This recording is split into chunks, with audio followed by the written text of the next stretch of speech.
Le silence pesait plus lourd que le rôti sur la table, un silence assourdissant qui résonnait dans chaque recoin de notre salle à manger parisienne. Chaque rire étouffé, chaque chuchotement complice, chaque regard échangé entre les membres de ma famille me transperçait comme des aiguilles glacées. J'étais là, au bout de la grande table en bois massif, un fantôme invisible dans ma propre maison. Mon assiette, autrefois un symbole d'abondance et de partage, restait pleine, intouchée, tandis que mon verre, vide, reflétait le néant de ma présence. Mon cœur, lui, était une coquille brisée, vidée de toute substance. C'était le dîner d'anniversaire de ma belle-fille, Chloé, qui célébrait ses 25 printemps aujourd'hui. Elle rayonnait, un sourire éclatant illuminant son visage, entouré de sa mère, ma femme Isabelle, de son frère Thomas et de ses grands-parents maternels. Ils formaient un cercle chaleureux, un îlot de bonheur dont j'étais irrémédiablement exclu. Et moi, j'étais un simple spectateur, un intrus dans ce tableau familial idyllique. Depuis des mois, cette froideur m'enveloppait, une chape de glace qui s'épaississait chaque jour un peu plus. Un mur invisible, fait de non-dits et de jugements silencieux, s'était érigé entre nous, me coupant du monde que j'avais patiemment construit. La raison de cette mise au ban, une phrase, lancée un soir de dispute qui résonnait encore dans les profondeurs de mon âme comme un glas funèbre, martelant ma conscience. Votre femme a fait ça. C'était ma belle-mère, Madame Dubois, qui l'avait prononcé, un venin distillé avec une précision chirurgicale, chaque mot imprégné d'une intention malveillante. Elle parlait d'Isabelle, ma femme, la femme que j'aimais d'un amour inconditionnel, celle pour qui j'avais tout sacrifié, mes rêves, mes ambitions, ma propre identité. Mais ce qu'elle disait n'était pas la vérité, pas toute la vérité, et ce mensonge insidieux, cette demi-vérité perfide, avait empoisonné chaque recoin de notre vie, chaque interaction, chaque pensée. J'avais essayé désespérément de parler, d'expliquer, de me défendre, de déconstruire cette toile d'araignée de calomnie. En vain, leurs regards étaient des lames affûtées, leur silence des condamnations sans appel, des verdicts prononcés sans procès.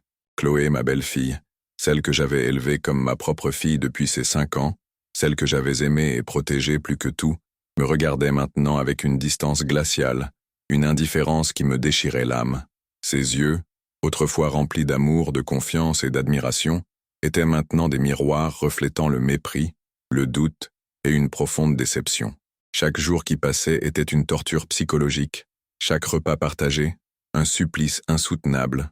Je me sentais étouffé par cette injustice criante, par ce poids écrasant de leur jugement implacable, par cette solitude abyssale. Je voyais Isabelle, ma femme, essayer de faire bonne figure, de maintenir une façade de normalité, de préserver les apparences pour le bien de la famille. Mais je savais qu'elle souffrait aussi, en silence, rongée par cette accusation infondée qui la rabaissait et la salissait. Elle ne comprenait pas pourquoi je ne me battais pas plus fort pour nous, pour notre honneur, pour la vérité. Mais comment se battre contre des fantômes, contre des mots qui avaient pris racine dans leurs esprits, devenant des vérités inébranlables? Ce soir, alors que Chloé, inconsciente du drame qui se jouait, soufflait ses bougies d'anniversaire, je me suis promis que ça allait changer. Je ne pouvais plus vivre dans cette prison de silence, de reproches et de suspicions. J'allais briser ce mur d'incompréhension, coûte que coûte. Je devais la vérité non seulement pour moi, mais aussi pour Isabelle, et paradoxalement pour notre famille tout entière. Le moment était venu. Mon cœur battait la chamade dans ma poitrine. Une tempête se préparait en moi, prête à éclater. Je sentais une force nouvelle monter en moi, une détermination inébranlable, une rage froide. Je devais parler. Je devais révéler ce que personne ne savait, ce que j'avais gardé secret pendant si longtemps, pour les protéger, pour préserver leur innocence. Mais ce secret, cette protection bien intentionnée, était devenue notre prison, notre bourreau silencieux. Je devais les libérer, même si cela signifiait tout détruire avant de pouvoir reconstruire, même si cela impliquait de faire face à une douleur encore plus grande. La main tremblante, j'ai posé ma fourchette sur la table. Le bruit métallique, infime dans le brouhaha ambiant, a résonné dans le silence de mon isolement, attirant l'attention. Tous les regards se sont tournés vers moi, enfin. Des regards interrogateurs, agacés, certains même empreints d'une pointe de curiosité. C'était ma chance, ma seule chance de tout changer, de reprendre le contrôle de ma propre histoire. J'ai pris une profonde inspiration, sentant l'air froid remplir mes poumons, purifiant mon esprit. La vérité, aussi douloureuse soit-elle, devait éclater au grand jour, pour que nous puissions enfin respirer, pour que je puisse enfin respirer. Mon regard s'est posé sur Chloé, puis sur Isabelle. Leurs visages, Leurs expressions, leurs âmes, étaient des livres ouverts pour moi. Je devais être fort. Pour eux, pour nous. J'ai ouvert la bouche, sentant les mots se former, lourds de sens, prêts à exploser, à déverser leur torrent de révélations. Le dîner, la fête, tout allait basculer dans l'instant. Je le savais, et j'étais prêt à affronter les conséquences, quelles qu'elles soient, aussi terribles soient-elles, car la vérité, même amère, est toujours préférable au mensonge, à l'illusion. Et ce soir, la vérité allait enfin être révélée, dans toute sa brutalité. Le poids de ce secret m'avait écrasé pendant des mois, me privant de mon souffle, de ma joie de vivre. Chaque jour était un fardeau insupportable, chaque nuit une insomnie peuplée de cauchemars. Je revoyais la scène, les visages accusateurs, les murmures incessants, les chuchotements malveillants. « Votre femme a fait ça ?» Cette phrase, prononcée avec tant de conviction par ma belle-mère, avait semé le doute, la discorde, la désintégration. Et moi, j'avais laissé faire. J'avais laissé cette graine de poison germer, grandir, s'épanouir, étouffer tout ce que nous avions construit avec tant d'amour et de dévouement. Mais plus maintenant. Je ne pouvais plus supporter ce silence assourdissant, cette indifférence blessante, cette injustice flagrante. J'étais un homme brisé, oui, mais pas vaincu. J'allais me battre, non pas avec des poings, mais avec la vérité, la seule arme capable de percer les cœurs endurcis, de briser les chaînes de l'ignorance. J'ai regardé ma belle-mère, Madame Dubois, celle qui avait allumé la mèche de cette bombe à retardement. Son visage était impassible, ses yeux perçants, emplis d'une satisfaction malsaine. Elle savourait ma détresse, ma solitude, ma déchéance. Elle pensait avoir gagné, mais elle se trompait lourdement. Elle ne savait pas ce qui allait se passer. Personne ne le savait, sauf moi. Et bientôt tout le monde le saurait, dans toute sa cruauté. Le moment était venu de lever le voile, de déchirer le tissu des mensonges et des illusions, de révéler la vérité, aussi choquante, aussi dérangeante soit-elle. Mon cœur battait à tout rompre, un tambour de guerre résonnant dans ma poitrine, mais ma voix serait ferme, inébranlable, ma détermination, inébranlable. J'allais parler, et ils allaient m'écouter, qu'ils le veuillent ou non. Pour la première fois depuis des mois, j'allais être entendu, ma voix allait porter, et ce serait le début d'une nouvelle ère, une ère de vérité, une ère de réconciliation ou de destruction totale. Mais au moins, ce serait la fin de ce purgatoire, la fin de cette torture silencieuse, la fin de cette vie de fantôme. Je me suis redressé, sentant chaque muscle de mon corps se tendre, chaque fibre de mon être se préparer au combat. Le souffle court, mais l'esprit clair, aiguisé comme une lame. Le moment était venu. Le silence était palpable, l'attente insoutenable, presque suffocante. Tous les yeux étaient rivés sur moi, leurs expressions variant de l'agacement à la curiosité, de l'incrédulité à l'hostilité. Mais aucune trace de compassion. C'était bien, je n'en avais pas besoin. J'avais besoin de leur attention, et je l'avais. J'allais l'utiliser, pour tout changer, pour toujours. La vérité allait éclater, et rien ne serait plus jamais comme avant. La table, autrefois un lieu de rassemblement joyeux, était devenue une arène, et moi, le gladiateur solitaire, prêt à affronter les fauves de l'ignorance et du jugement. Chaque seconde qui s'écoulait était une éternité, chaque battement de mon cœur, un compte à rebours vers l'inconnu. Je dois vous dire quelque chose. Ma voix, étonnamment stable malgré la tempête qui faisait rage en moi, a brisé le silence oppressant, résonnant dans la pièce comme un coup de tonnerre. Les regards, déjà intenses, se sont intensifiés davantage, certains empreints d'une curiosité morbide, d'autres d'une hostilité à peine voilée. Isabelle, assise à mes côtés, a posé une main sur mon bras, un geste de soutien discret mais ferme, un ancrage dans cette mer déchaînée. Elle savait que j'allais parler, que le moment de la confrontation était arrivé, mais elle ignorait l'étendue de ce que j'allais révéler, la profondeur du gouffre que j'allais ouvrir. Cela fait des mois interminables, que je vis dans l'ombre d'une accusation infâme, une accusation qui a brisé notre famille, qui a semé la discorde, la méfiance et le ressentiment entre nous, une accusation lancée par vous, Madame Dubois, avec une cruauté calculée et acceptée sans la moindre question, sans le moindre doute par le reste d'entre vous.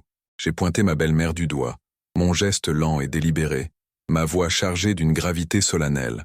Son visage s'est figé, ses lèvres se sont pincées, trahissant une nervosité sous-jacente. Vous avez dit, avec une conviction glaçante, votre femme a fait ça. Vous parliez de l'incident du fonds de dotation de Chloé. Le fonds qu'elle devait recevoir à ses 25 ans et qui a mystérieusement disparu, s'évaporant dans la nature. Un murmure a parcouru la table, un frisson d'incompréhension et de malaise.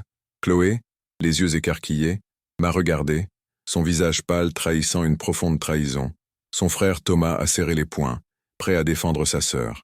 Vous avez insinué avec une perfidie sans nom qu'Isabelle avait volé cet argent, qu'elle avait trahi la confiance de sa propre fille, la chair de sa chair. Vous avez nourri cette idée, jour après jour, goutte après goutte, jusqu'à ce qu'elle devienne une vérité incontestable, une certitude inébranlable dans vos esprits. J'ai fait une pause dramatique, laissant mes mots s'imprégner, s'enfoncer dans leur conscience. Mais ce n'est pas la vérité, pas du tout. Isabelle n'a jamais touché à cet argent. Elle n'a jamais trahi Chloé. Elle est innocente de tout ce dont vous l'avez accusée. Les visages autour de la table affichaient un mélange complexe de scepticisme, de colère et d'incrédulité. « C'est un mensonge éhonté !» a crié ma belle-mère, sa voix perçante, brisant le silence. Isabelle était la seule à avoir accès au compte. Elle a tout dépensé pour ses caprices, pour ses folies. Faux. J'ai frappé la table du poing, un geste qui a surpris tout le monde, y compris moi-même par sa violence inattendue. Le bruit a claqué dans l'air, faisant sursauter les convives. Isabelle n'a pas touché un centime de ce fonds, parce que c'est moi qui l'ai fait. C'est moi qui ai utilisé cet argent. Un silence de mort est tombé, plus lourd que jamais. Les yeux de Chloé se sont remplis de larmes, ceux d'Isabelle de stupéfaction, d'une incompréhension totale. Thomas s'est levé d'un bond, son visage déformé par la confusion. « Quoi? Papa, de quoi tu parles? Qu'est-ce que tu racontes? » Je parle de la vérité, Thomas. La vérité que j'ai cachée pendant trop longtemps. La vérité qui a détruit ma relation avec vous tous, qui a empoisonné nos vies. J'ai regardé Chloé, son visage pâle, ses yeux fixés sur moi, cherchant une explication, une échappatoire. Chloé, je sais que c'est difficile à entendre, mais le fonds de dotation, je l'ai utilisé. Les larmes ont commencé à couler sur ses joues, traçant des sillons sur sa peau. Mais pourquoi? Pourquoi aurais-tu fait ça? Pourquoi m'aurais-tu trahi? Sa voix était un murmure brisé, à peine audible. Pour te sauver, Chloé. Pour te sauver de toi-même. Le choc était palpable, une onde de stupeur traversant l'assemblée. Ma belle-mère s'est effondrée sur sa chaise, le visage livide, comme si elle venait de recevoir un coup fatal. Isabelle m'a serré le bras plus fort, son regard interrogateur, cherchant à comprendre le sens de mes paroles. Il y a 3 ans, Chloé, tu as eu des problèmes, de très gros problèmes, des dettes de jeu colossales, des fréquentations douteuses, des personnes dangereuses. Tu étais au bord du gouffre, au bord de la destruction. Tu as même failli te retrouver en prison pour une affaire de chèque sans provision, une escroquerie qui aurait ruiné ta vie. Chloé a secoué la tête, niant farouchement, mais ses yeux trahissaient la vérité, une vérité qu'elle avait enfouie au plus profond d'elle-même. J'ai découvert tout ça par hasard en fouillant dans tes affaires, poussé par une intuition. Tu étais désespéré, au fond du trou. Tu m'as supplié de t'aider, de ne rien dire à ta mère, de garder ton secret. Tu avais peur de la décevoir, de la blesser, de briser son cœur. J'ai senti ma gorge se serrer, les mots devenant difficiles à prononcer. J'ai promis de t'aider. J'ai promis de garder ton secret, de le protéger coûte que coûte. Et pour te sortir de ce pétrin, pour payer tes dettes, pour effacer tes traces, pour te donner une chance de te reconstruire, j'ai dû trouver une somme d'argent considérable. Et vite. J'ai regardé ma belle-mère, son visage déformé par la colère et l'incrédulité. Le fonds de dotation de Chloé était la seule solution rapide, la seule issue possible. J'ai pris cet argent. J'ai tout utilisé pour te protéger, Chloé, pour te donner une seconde chance, une nouvelle vie. Les visages autour de la table étaient un mélange complexe de choc, de confusion, de colère et de trahison. « C'est impossible !» a crié ma belle-mère, reprenant ses esprits. « Chloé n'aurait jamais fait ça. C'est une sainte. Si, elle l'a fait, Madame Dubois, et je l'ai couverte. J'ai pris la décision de le faire seule, sans en parler à Isabelle, pour la protéger elle aussi. Je savais qu'elle n'aurait jamais accepté que sa fille soit mêlée à de telles affaires, que son image soit salie. Et je savais qu'elle n'aurait jamais voulu que l'argent de Chloé soit utilisé de cette manière, pour des dettes de jeu. Mon regard s'est posé sur Isabelle. Ses yeux étaient remplis de larmes, mais aussi d'une compréhension nouvelle, d'une lumière qui s'allumait enfin. J'ai laissé l'accusation peser sur Isabelle parce que je ne pouvais pas trahir la confiance de Chloé. Je ne pouvais pas révéler son secret, la jeter en pâture à votre jugement impitoyable. J'ai senti la colère monter en moi, une colère froide et justifiée, une indignation profonde. J'ai enduré vos silences méprisants, vos regards accusateurs, vos jugements hâtifs. J'ai accepté d'être le paria, le coupable silencieux, le bouc émissaire, pour protéger ceux que j'aime plus que tout au monde. Thomas, les larmes aux yeux, a regardé sa sœur. son visage empreint de douleur et de compassion. « Chloé, c'est vrai?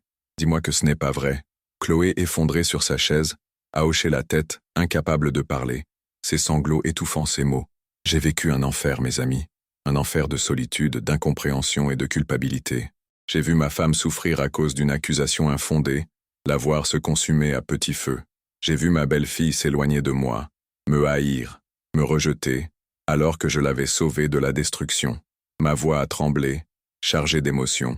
Et tout ça, pourquoi? Pour un secret qui nous a tous détruits, qui a déchiré notre famille. J'ai pris une profonde inspiration sentant le poids de mes mots. Mais ce soir, c'est fini. Le secret est révélé. La vérité est là, nue, implacable. Et maintenant, c'est à vous de décider ce que vous en ferez. C'est à vous de choisir entre la haine et le pardon, entre le mensonge et la reconstruction. Le poids de mes mots flottait dans l'air, lourd, palpable, écrasant. Personne n'osait parler. Leurs visages étaient des masques de stupeur, de confusion, de honte.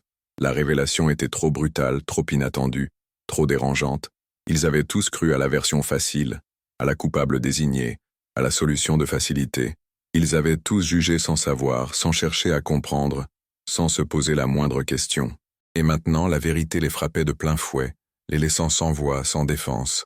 Je me sentais vidé, épuisé, mais aussi étrangement libéré. Le fardeau que j'avais porté pendant si longtemps venait de s'envoler, laissant derrière lui un vide immense. La douleur était toujours là, mais elle était différente. C'était la douleur de la vérité, pas celle du mensonge. Isabelle a serré ma main, son regard rempli d'une tendresse infinie, d'une compréhension profonde. Elle ne m'en voulait pas, elle comprenait. Elle avait toujours cru en moi, au fond d'elle. Et maintenant, elle avait la confirmation de mon amour inconditionnel. J'ai regardé Chloé. Ses larmes coulaient à flots, mais il y avait aussi une lueur de soulagement dans ses yeux, une étincelle d'espoir. Le poids de son propre secret venait d'être partagé, allégé. Elle n'était plus seule. Elle n'était plus obligée de vivre dans la peur constante que la vérité éclate. Mais la réaction de ma belle-mère était différente. Son visage était déformé par la rage, par la fureur. Elle ne pouvait pas accepter que son jugement ait été erroné, que sa version des faits ait été un mensonge, une calomnie. Elle cherchait désespérément un moyen de se défendre, de rejeter la faute sur quelqu'un d'autre. Mais il n'y en avait pas. La vérité était là, nue, implacable. Et elle était dévastatrice, anéantissante. C'est un mensonge, un tissu de mensonges, a hurlé ma belle-mère se levant brusquement de sa chaise, la renversant avec fracas. Ses yeux lançaient des éclairs de fureur, mais sa voix, bien que stridente, trahissait une panique grandissante, une peur viscérale d'être démasquée. Elle ne pouvait pas supporter l'idée d'avoir eu tort, d'avoir accusé sa propre fille sans le moindre fondement, d'avoir semé la discorde sur la base de ses propres préjugés. C'est une invention pour protéger Isabelle. Chloé n'a jamais fait ça. C'est impossible. Elle s'accrochait désespérément à sa version des faits, à son illusion de vérité. J'ai les preuves, Madame Dubois. J'ai sorti de ma poche intérieure une petite clé USB, un objet insignifiant en apparence, mais lourd de révélations. Les relevés bancaires détaillés, les courriers des huissiers de justice, les menaces des créanciers, les messages échangés. Tout est là, enregistré, daté, incontestable.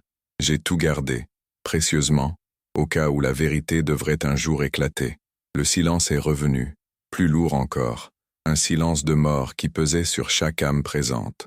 Le visage de ma belle-mère est devenu cendre, ses traits se sont figés dans une expression de terreur. Elle savait que je ne bluffais pas, elle savait que la vérité était là, incontestable, irréfutable, prête à la consumer. Chloé, qui était restée prostrée, le visage enfoui dans les mains, a levé la tête.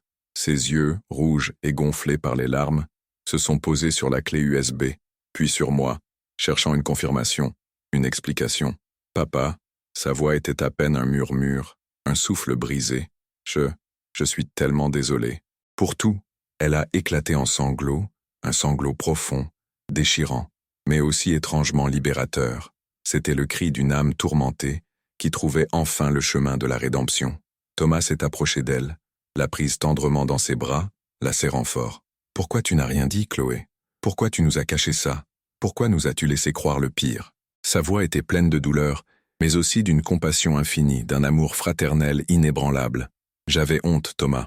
J'avais tellement honte de mes erreurs, de mes faiblesses, et j'avais peur, peur de vous décevoir, peur de tout perdre, peur de votre jugement.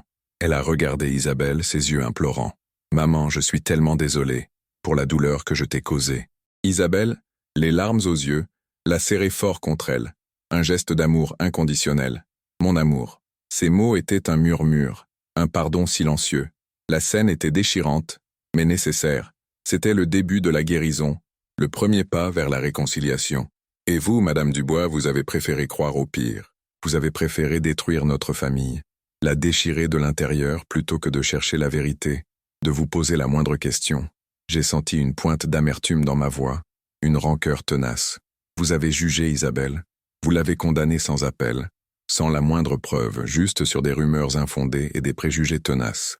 Ma belle-mère a reculé, son visage se tordant de rage et de honte, une expression de défaite gravée sur ses traits. Elle n'avait plus de mots, elle était démasquée, et c'était insupportable pour elle, une humiliation publique. Et moi, j'ai laissé faire. J'ai laissé cette injustice s'installer, s'enraciner. J'ai laissé ma femme souffrir en silence, la voir se consumer à petit feu. J'ai laissé ma belle-fille s'enfoncer dans la culpabilité, la voir se haïr. J'ai regardé Isabelle, mes yeux remplis de remords. Je suis désolé, ma chérie. Je n'aurais jamais dû te laisser porter ce fardeau seul. J'aurais dû parler plus tôt, affronter la vérité. Isabelle a secoué la tête, un sourire triste sur les lèvres. Tu as fait ce que tu pensais être juste, Antoine. Tu as protégé Chloé, et je t'en suis reconnaissante. Ces mots ont été un baume sur mon cœur blessé, une caresse apaisante. C'était la première fois qu'elle prononçait mon prénom avec une telle tendresse, une telle compréhension, depuis des mois. La tension dans la pièce était insoutenable, palpable, presque électrique. Chloé, toujours dans les bras de son frère, a soudainement pâli, son visage devenant livide. Ses yeux se sont révulsés, roulant dans leurs orbites. « Chloé » a crié Thomas, la secouant doucement. Elle a vacillé, puis s'est effondrée, inanimée, son corps s'écroulant mollement. Un cri perçant a retenti dans la pièce. Isabelle s'est précipitée vers sa fille, le visage décomposé par l'angoisse. « Chloé, Chloé, réponds-moi !» La panique a envahi la pièce, se propageant comme une traînée de poudre. Thomas a essayé de la réanimer, de lui parler, de la secouer. Ma belle-mère, malgré son choc et sa défaite, a réagi instinctivement, appelant les urgences d'une voix tremblante. J'étais là, impuissant, regardant la scène se dérouler sous mes yeux, le cœur serré. La vérité avait éclaté, et elle avait eu des conséquences dévastatrices, imprévues. Mais c'était la seule voie possible, la seule issue. Quelques minutes plus tard, qui m'ont semblé une éternité, les sirènes ont retenti au loin, se rapprochant. Les pompiers et le SAMU sont arrivés en trombe, envahissant la pièce. Ils ont pris en charge Chloé avec professionnalisme, l'ont stabilisée, lui ont prodigué les premiers soins. Elle avait fait un malaise vagal, probablement dû au choc émotionnel intense qu'elle venait de subir. Ils l'ont emmenée à l'hôpital pour des examens complémentaires, par précaution. Isabelle et Thomas sont partis avec elle, leur visage marqué par l'inquiétude. La pièce s'est vidée, ne laissant que ma belle-mère et moi. Le silence était pesant, chargé de non-dits, de reproches silencieux, de regrets. Elle m'a regardé, ses yeux remplis d'une haine froide, d'une rancœur tenace. Vous avez tout détruit, Antoine. Tout. Notre famille, notre paix, notre bonheur. Sa voix était un sifflement, un murmure venimeux. Non, Madame Dubois, j'ai révélé la vérité. C'est vous qui avez tout détruit en semant le mensonge, la discorde et la calomnie. Je me suis levé, sentant une force nouvelle m'envahir, une détermination inébranlable. Et maintenant, il est temps de reconstruire, avec la vérité, sur des bases solides. J'ai ramassé la clé USB, la serrant dans ma main. Je vous laisse réfléchir à tout ça, à vos actions, à vos paroles. Je suis sorti de la maison, laissant ma belle-mère seule avec ses pensées, ses remords, et la vérité implacable. L'air frais et vivifiant de la nuit parisienne a balayé mon visage, purifiant mon esprit. Je me sentais épuisé, vidé de toute énergie, mais aussi étrangement en paix, un calme inattendu m'envahissant. Le chemin serait long, semé d'embûches, de doutes et de douleurs. Mais au moins, nous avions une chance de reconstruire, de pardonner, de guérir les blessures profondes. La vérité, aussi douloureuse soit-elle, était le seul fondement solide sur lequel bâtir un avenir. J'ai sorti mon téléphone. J'ai envoyé un message à Isabelle, un simple mot. « Je suis là, je vous attends à l'hôpital ». Je savais que ce n'était que le début d'une nouvelle ère pour notre famille, une ère de vérité, de vulnérabilité, et, je l'espérais de tout mon cœur, de réconciliation. Le poids de l'injustice s'était envolé, remplacé par l'incertitude de l'avenir. Mais pour la première fois depuis longtemps, j'avais de l'espoir. L'espoir que ma famille puisse enfin me voir, non pas comme un fantôme, mais comme l'homme que j'étais vraiment. Un homme qui avait fait des erreurs, oui, mais qui avait toujours agi par amour, par dévouement. Un homme qui avait porté un lourd secret pour protéger ceux qu'il aimait plus que tout. Un homme qui, enfin, avait trouvé la force de révéler la vérité, même si cela signifiait tout faire exploser, tout remettre en question. Et maintenant, nous allions affronter les conséquences ensemble. En tant que famille. Une famille brisée, certes, mais une famille qui avait une chance de se reconstruire sur des bases solides. Des bases de vérité et de pardon. La nuit était profonde, mais une lueur d'espoir brillait à l'horizon, une promesse de jours meilleurs. Le chemin serait long, mais je n'étais plus seul. Et ça, c'était le plus important.